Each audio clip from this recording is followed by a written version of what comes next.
to be with each and every one of you in this historic State House, as in this moment, we're prepared to make our own history together. Because there's something that we know is that things do not just happen. Things are made to happen. And you all in this room have made some pretty extraordinary things happen. The Maryland State Constitution vests the power to pardon in the office of the governor, and the governor alone. This is a responsibility that I take very, very seriously. And that is why this morning, with deep pride and soberness, I will pardon over 175,000 convictions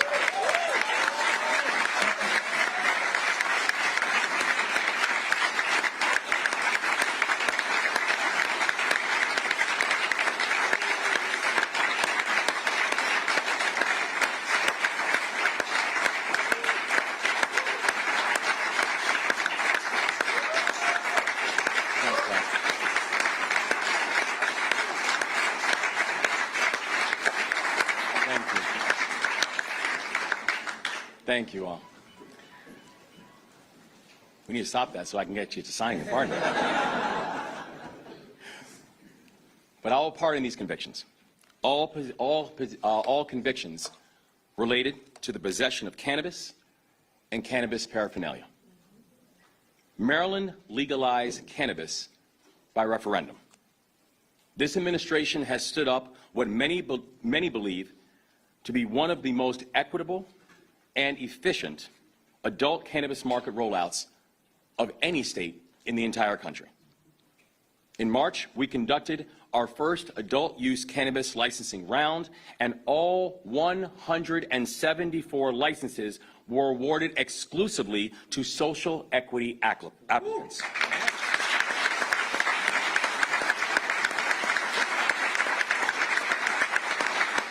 And to be clear, that's the first time that that has happened in our nation's history. Yes.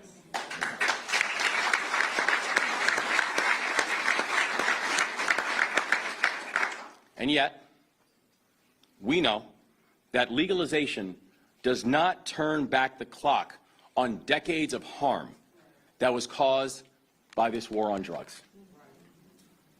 Legalization does not erase the fact that nearly half of all drug arrests in Maryland during the early 2000s were for cannabis. It doesn't erase the fact that black Marylanders were 3 times more likely to be arrested for cannabis than white Marylanders before legalization. It doesn't erase the fact that having a conviction on your record means a harder time with everything, from housing to employment, to education.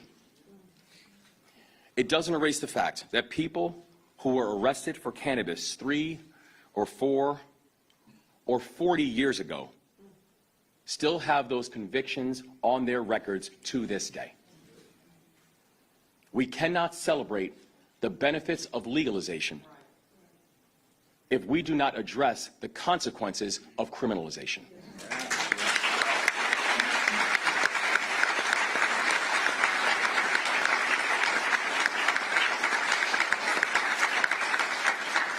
So I want to be clear.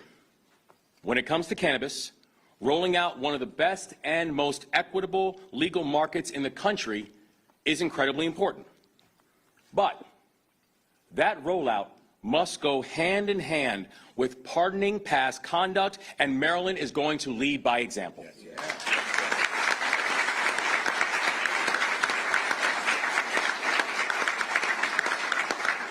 So today, this executive order is the most sweeping state-level pardon in any state in American history. That's right.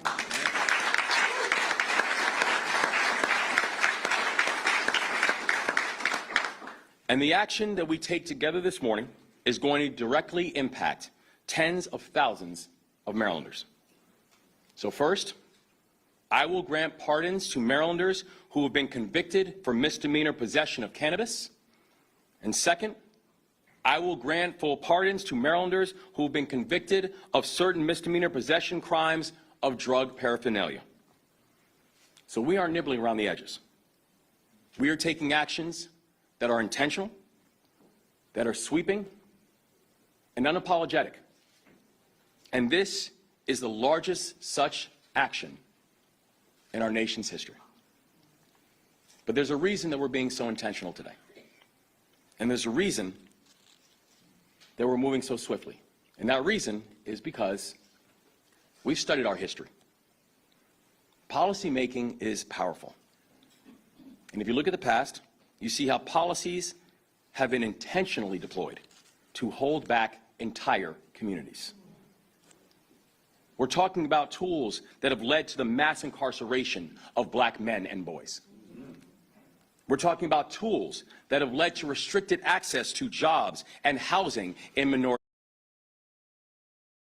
We're talking about tools that have led to an 8-to-1 racial wealth gap in our state. Because we know we do not get to an 8-to-1 racial wealth gap because one group is working 8 times harder.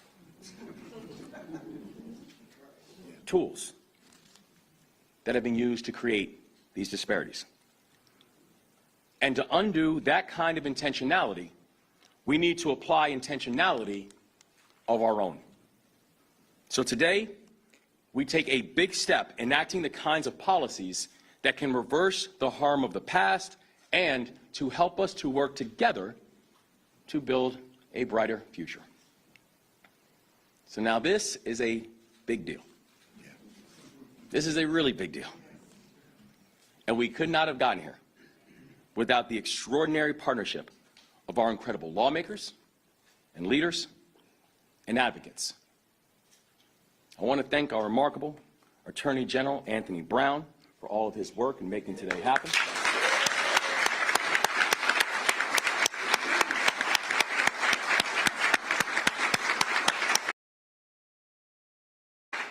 I want to thank Jason Ortiz and all of his colleagues at the Last Prisoner Project.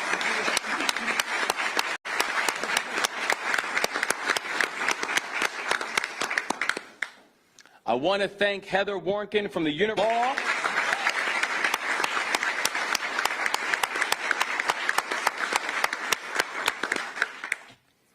I want to also thank my team, who have been in the trenches, working countless hours on this for months, making sure that we are dotting every I, crossing every T, making sure that we leave no one behind. You have continued to show that leave no one behind is not a slogan. It's a governing philosophy. And we wouldn't be here without you all. Bless you. Thank you.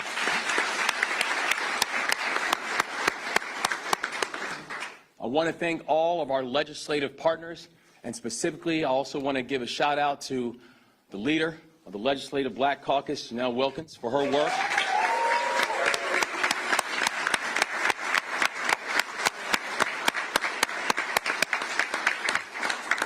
We would not be here if it weren't for our remarkable partners in the legislature. We would not be here if it were not for our remarkable partners in law enforcement, who've worked in partnership every single step of the way. We would not be here if it were not for our activists, who continue to push us to go farther, to go faster, to work harder, to make sure that we are accomplishing everything that this moment demands. We would not be here if it were not for our community champions, who continue to remind us, not just by words, but by deeds, who continue to remind us about the humanity of this work. And if you never forget who you were fighting for, you will never stop fighting. Each and every one of you have been part of this broad coalition that have got us here to this day. A day where Maryland is going to unapologetically lead, and where Maryland is going to use this moment to right many historical wrongs. We wouldn't be here if it were not for people like Shiloh Jordan.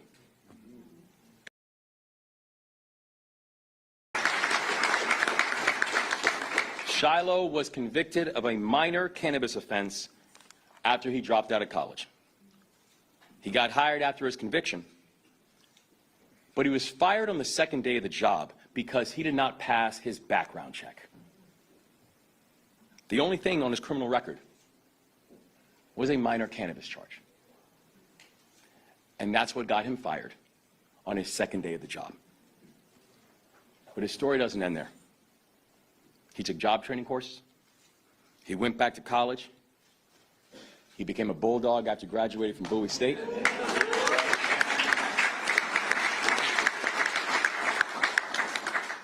And today, he works with the remarkable Center for Urban Families in Baltimore, led by my guy, Joe Jones.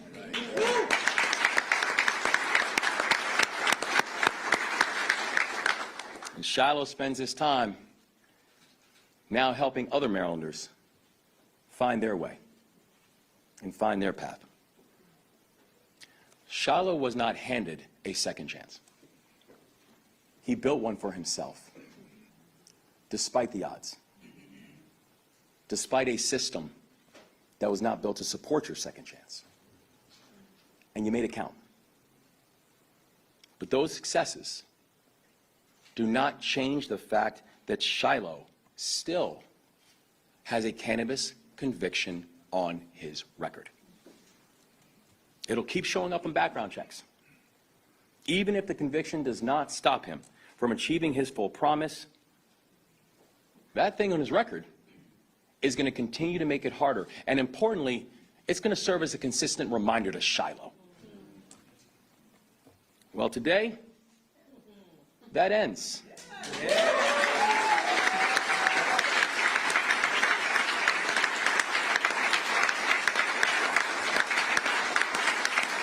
Because today, Shiloh is going to be one of over 175,000 Marylanders who will now get a full gubernatorial pardon, and that will be that done conviction. Shiloh, can you please stand so we can recognize you? Yes.